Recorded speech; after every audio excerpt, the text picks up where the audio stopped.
Scam ang pagnanakaw ng isang lalaki na nagpanggap na magsosolicit sa isang restaurant sa Makati City. Nakuha ang 25,000 pesos sa online wallet na natangay na cellphone. May unang balita si EJ Gomez. Pagmasdan ng lalaking nakaitim na long sleeves at naglalakad papasok sa isang restaurant sa Barangay San Antonio, Makati City.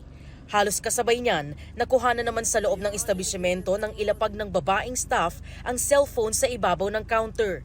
Ang cellphone pag-aari ng kanyang manager na katabi niya sa counter.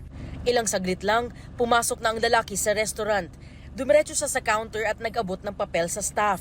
Habang hawak ng lalaki ang papel, makikitang tinakpan niya ang cellphone na nasa counter. Saka nagmadaling umalis. Agad napansin ng staff na nawawala ang cellphone kaya hinabol niya ang lalaki. Ang salarin, may kasamang motorcycle rider na nakaabang na sa labas, kaya agad silang nakatakas.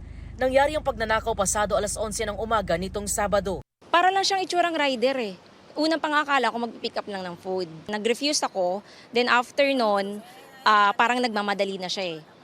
Nung pagkamadali niya, may nalaglag na topper, then inas ko na agad nasan yung phone ko. 85,000 pesos daw ang halaga ng cellphone na ninakaw at 1.5 taon pa lang niyang nagagamit. Naglalaman daw ito ng 4 na bank accounts, email at iba pang personal data. Matapos lang ang 1 oras, na-detect ng biktima ang bank transfer mula sa savings account nito na nagkakahalaga ng 29,000 pesos. Napalitan din daw ang password ng kanyang email account 2 oras matapos ang pagnanakaw. Humingi ng tulong sa pulisya ang biktima. Na-track nila ang ninakaw na cellphone sa isang mall sa Pasig. Second victim ako na from Makati. Nung pinakita yung picture sa akin, na-identify ko siya yun, blonde lang yung color ng hair niya.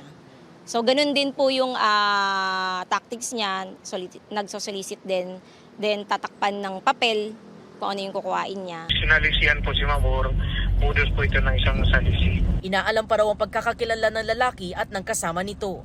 May mga picture naman na po kami. Kinalatap po natin para maging aware po lahat ng ating mga community po. Ito ang unang balita. EJ Gomez para sa GMA Integrated News. Mga kapuso, para una ka sa mga balita, mag-subscribe sa GMA Integrated News sa YouTube. Sa mga kapuso abroad, subaybayan niyo po kami sa GMA Pinoy TV at sa www.gmanews.tv.